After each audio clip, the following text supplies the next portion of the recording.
Hey guys, welcome back to the show. I know it's been a while since I've had an episode, but this one is really special. As you can probably tell from the title, I have a special guest with me today. Her name is Eliza Harrison Smith. She's an Hello. amazing she's an amazing singer-songwriter and she's here with us today. Hi Eliza, how are you today? I'm great. How are you? I'm good. Thank you so much for being on the show. Thanks so much for having me. I'm so honored to be here. Yeah, of course. My pleasure. So please introduce yourself and maybe sing a tiny snippet from your latest song. Oh, okay. All right.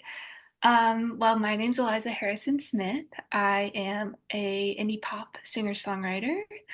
I currently live in Nashville, Tennessee, but I'm originally from the Washington, D.C. area. But I've been in Nashville for about 5 years, writing songs and recording them and performing and doing all the music things. Um, yeah, I guess I'll sing a little. Um, do you have any requests of which one you want to Yeah, hear? any song, maybe any song that you think would be the best for new listeners, like, someone who has never really heard of your music before. It could be your latest Okay. song, could be your best work, your favorite work, anything.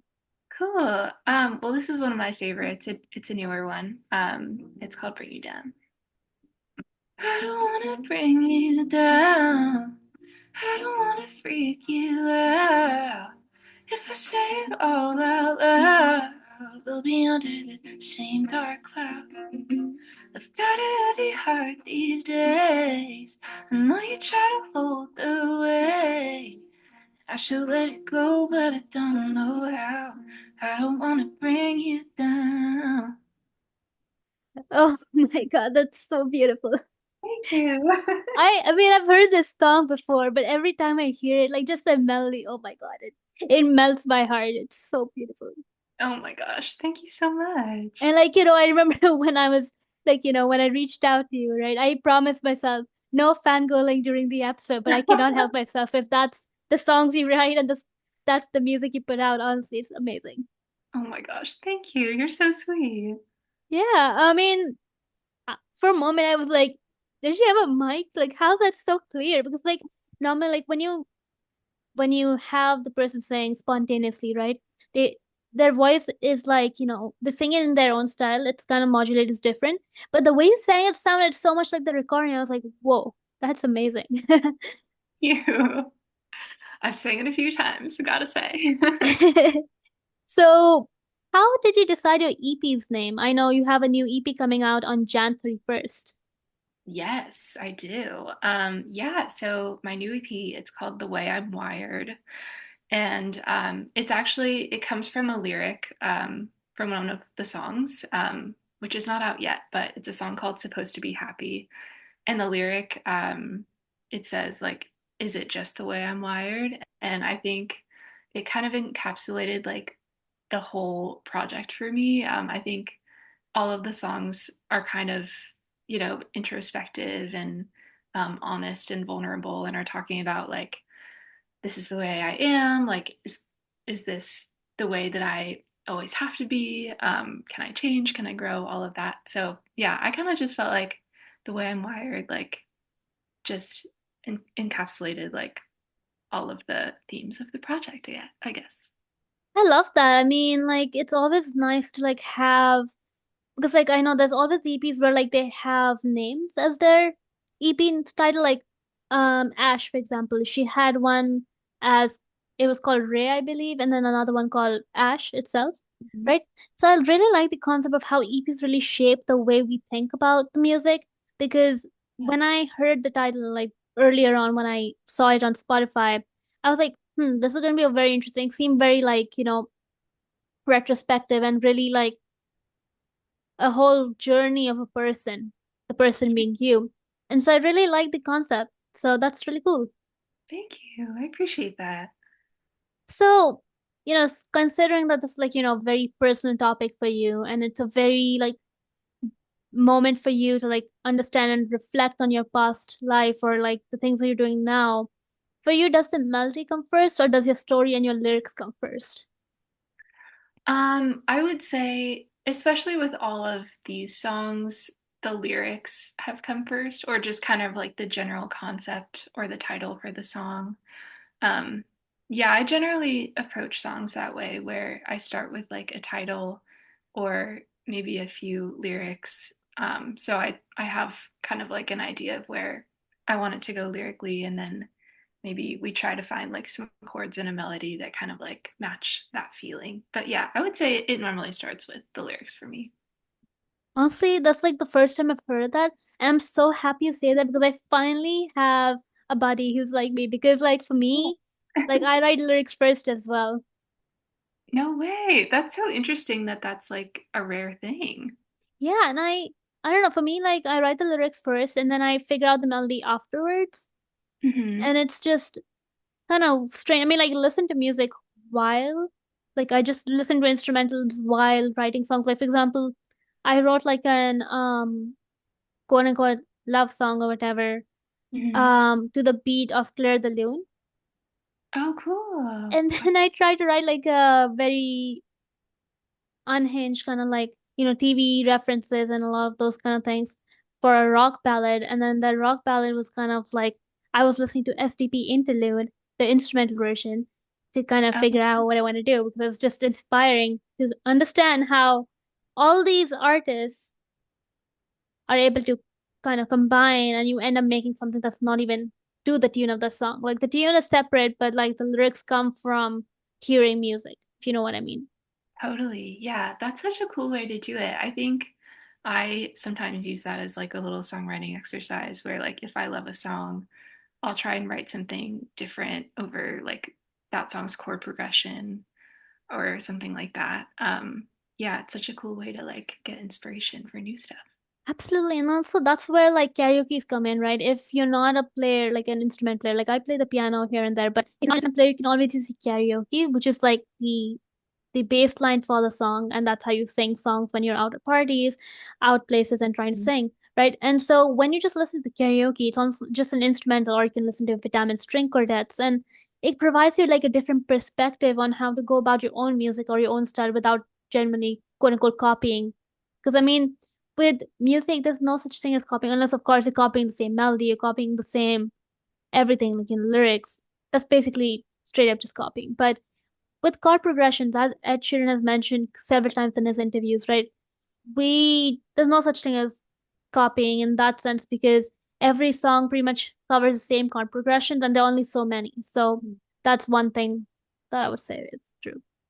Yeah, totally. And I think there's only so many chords and so many notes out there, and um, yeah, I mean it's natural to be inspired by other people's musical choices and all of that. Yeah, honestly, like speaking of which, like, you're an indie pop singer. So when people compare you to artists like Maggie Rogers, Gracie Abrams, and like, Mod Latour, do you ever wish people would just see you as you at times? No, I mean, I think I definitely take all of that as a huge compliment. Like I totally love all of those people's music, and especially like Maggie Rogers and Gracie Abrams. They've both been super inspirational to me. Like I love Gracie's singing style, and I love like some of her word choices. And with Maggie Rogers, like I love her production, and I love some of her harmonies and like all of her vocals and stuff. So I think, yeah, I definitely just take it as a compliment, and I would hope that like I am doing my own thing, but I like that people can hear that it's been inspired by other people. Yeah, I mean, I absolutely love that. I mean, like, it's all about influences. There's no such thing as like this is your song. I mean, it Yeah, might be your song because you wrote it, you sang it, but like you can always hear influences because you subconsciously take information from places without, like, as I yeah, mentioned earlier, not copying, but like getting inspired. Because being inspired and being like someone who's stealing from others is two different things. You could totally. Yeah, get inspired by their art and craft because indie pop is a genre. You can't own a genre really, right? You- exactly. Yeah, And as a musician myself, as a singer-songwriter, it's always difficult, like knowing where's that line. But the thing is, there is no line, so it's up to you to decide. It's up to you to decide, what's right for you and what's wrong. exactly. Yeah, I love that perspective. I think all music is informed by what else is out there, and um, yeah, it's just cool to be inspired by other stuff. Yeah, and so I mean, I love Gracie Abrams, Maggie Rogers, Molitor. Like, I feel like they all have different vibes to them, though they're part of the indie pop section. Like, for example, like Gracie, her like her beautiful like silky voice. Like, you have her, you would think that oh, she's whispery, she has a whispery tone. Songs are quiet, but like, let's say that's so true. The bridge in that song is like the absolute best. Totally. So good. Yeah, So and I feel like she definitely has some beltier moments too. yeah, absolutely. I mean, just shows that like you would think that she's kind of introverted energy, but like her growth journey from being a solo artist to being someone who opened up for Taylor Swift this year or this past year and just like hitting every milestone she wanted to hit, like it's truly inspiring how one person can achieve so much and it provides so much like kind of inspiring moments for people who are trying to be a singer-songwriter or like are on their path to being that or even just anyone who's already in the craft like you have influences from her and inspirational moments and things. And it's always really important to like appreciate the right people because I feel like people like Gracie Abrams, people like Molitor, like they're like underrated. I do not know why, but like people tend to respect people artists who are more like well quote unquote well known, like Taylor Mhm. Swift, trying to think who else, Reba McEntire, like those kind of people tend to get more attention in the media Mhm. and otherwise. Yeah, totally. Yeah, no, I think it is kind of like fun to listen to those kind of more underrated artists, though. I don't know. I think I love going to like smaller artist shows in Nashville. I think there's like such an intimacy that you have with those that like is kind of lost when artists get bigger. But yeah, no, like you were saying, it is so inspirational for me to see artists like Gracie grow. Like I've been following her for years and years and have always loved her music. And yeah, I think it's just amazing to see how quickly it can happen for some people. Absolutely. I mean, like, as you pointed out, the tiny community for me as well. A lot of the songs I listen to, before I would be like, oh, I want to listen to Billie, I want to listen to Taylor, I want to listen to Sabrina. But then after Mhm. some time, I was like, yes, I do like their music. I will listen to them. But I really want to hear people's voices who were not being heard, like Carson Weezy, Taylor Bickett, Sophie Holohan. And I know I'm just mentioning people's names who I've interviewed, but that's the whole point. The whole point of this podcast is to bring out voices who are not heard that often in media or who are heard in the media but are often ignored because they're quote unquote not up to the mark of professional singers. But that's not the point. Like, just because you do not have a huge fan base, or just because does not make you an underqualified singer or an underqualified writer, or just unprofessional. I mean, you're still professional. You're doing this for a living. You're doing this because you love the art, and it's often like disrespectful. Like, I do not understand why people have so much fun like bringing down artists who are still new to the craft or just like exploring something new for themselves. So that's definitely something that needs to be worked on over the years. Yeah, definitely. Well, I love the whole message of your podcast and that you're kind of giving people a platform and a voice that might not have one. Like I think this might be my first podcast ever, which Oh is wow, cool. everyone And listening to this episode, let's actually give a applause. yes, first one. That's amazing. I'm so happy this could be your first one. Well, here's to many more. yes, hope so. Anyways, so my last and final question for you is, this is kind of a fun one for you to play around with, but if you could collab with any artist, who would it be and why? Ooh. Oh my gosh, that's such a good question. I feel like there's so many people I could say. I think two off the top of my head. Um, I really love Nora Jones. Oh, I yes. She is so incredible and I used to listen to her a lot when I was a little kid. My mom was a big fan and used to play her a lot around the house. And so she was like one of the first, I feel like one of my earliest like musical memories is listening to Nora Jones. And I just always loved her voice. And I think her music and her songwriting is so captivating, and I think it would be really special to do something with her. Um, I think also Noah Kahn. I really love like his songwriting, and I love his voice, and I think he just has such a unique point of view, and I feel like he collaborates with everyone else. So maybe I have a shot there. I actually 100% can see that. I feel like his folksy pop acoustic vibe really fits with indie pop singers. I Yeah. mean, I personally think he would go really well. He has done, considering that he went really well with Gracie Abrams, I can totally Mhm. see you and Noah Kahan kind of matching in terms of music and bonding over a song. I feel like honestly he would be really good on Bring Me Down. Yes, I love that. Yeah, Like, like a Bring Me Down slash Paul Revere collab, you know, ooh, like a wait, mashup. I would love that. Though that would be amazing. we've got to make it happen. Yes, I mean like the power of social media. I mean, we couldn't get into it this episode, but like power of social media and just media in general is just so big. Like you could straight up just start tagging nonstop. Just keep putting up songs that kind of would fit within his realm and keep being like, um, please tag Noah Khan, and then just a bunch of people just tag. Like, I mean, at some point they're gonna see it, right? Yeah, I mean, I would hope so.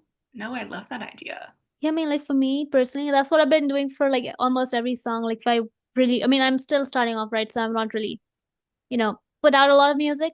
But Mhm. on social media I put stuff out and like for me, Griff, Leve, Willow Smith, a lot of these people have noticed me on Instagram or That's like, amazing. interact with my posts. I'm like, what? Oh, wait a minute, me. High school me. I'm a junior. I'm like, Oh how is my God. this happening? And sometimes you just kind of have to like stop questioning it. You just have to be like, okay, I guess this is happening now. Yeah, that's so cool. I'm sure that like it's so cool for those artists to see like, you know, young musicians covering them and being inspired by them. And so that's so amazing. Absolutely. I mean, again, I feel like this whole music aspect as a career and both otherwise is just a full transformative journey. It's all about change, it's all about accepting yourself and accepting Mhm. people's mistakes, well-beings and all these things. I just love this, honestly. Thank you so much again for being on the show. Thank you so much for having me. I'm so honored to be on my first podcast.